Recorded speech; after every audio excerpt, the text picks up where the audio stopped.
படித்த ஞாபகம் இல்லையோ, பருவ நாடகம் வாழ்ந்த காலங்கள் கொஞ்சமோ. தொடக்கமும் முடிவும் தெரியாததாலோ என்னவோ நதி மூலம் தூசி மூலம் பார்க்கக்கூடாது என்று சொல்லப்பட்டிருக்கு.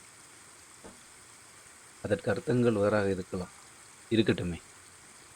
ஒரு நதி குழந்தையைப் போல தவழ்ந்து மனிதன் போல் நின்றும் நடந்தும் ஓடியும் சில இடங்களில் தேங்கியும் கடைசியில் கடலில் சேர்கிறது. எல்லா நதிகளுக்கும் இந்த வாய்ப்பு இல்லை. இடையிலேயே வற்றி விடுகிறது. அது ஆரம்பிக்கும் போது இருப்பவர்கள் முடிக்கும் போது இருப்பதில்லை. மலை உச்சியிலிருந்து ஆரம்பிக்கும் போது நதி பாறையில் கூட மோதும். ஆனால் அவைகளை தன்னுடன் கூட்டிச் செல்ல முடிவதில்லை. சில சமயம் மரக்கிளைகள் கூட பயணிக்கும்.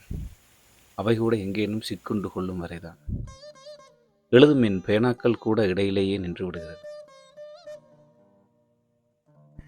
இலைகள் என்னவோ கொஞ்சம் தூரம் பயணிக்கலாம். அது கூட ஆரம்பிக்கும் போது இருந்தவைகள் அல்ல. மீன்கள் கூட பயணிக்குமே, தன் எல்லைகள் நிர்ணயிக்கப்படும் வரை. வற்றாத நதிகளை பார்த்து ஆகாயம் கூட பொறாமைப்படுமோ என்னவோ. அவைகள் மட்டும் கடலை சென்றடைகின்றன.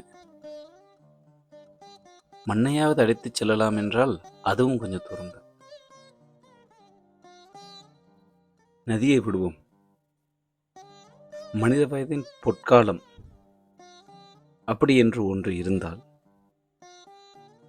அந்த நல்ல நினைவுகளின் மயக்கத்தில் பயணித்தவர்களை விரல் விட்டு எண்ணிவிடலாம்.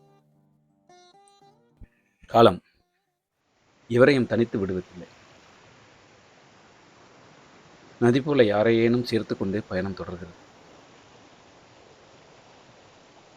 இதற்கு விதிவிலக்காக இருந்தவர்களுக்கு வரலாறு இருக்க வாய்ப்பில்லை. வாழ்வின் அனுபவங்களை பிறருடன் பகிர்ந்து கொள்வதால் இழப்பதற்கு என்ன இருக்கக்கூடும்? நான் கடந்து வந்த பாதைகளின் நல்ல நினைவுகளை நடந்து கொண்டே பகிரலாம் என நினைக்கிறேன்.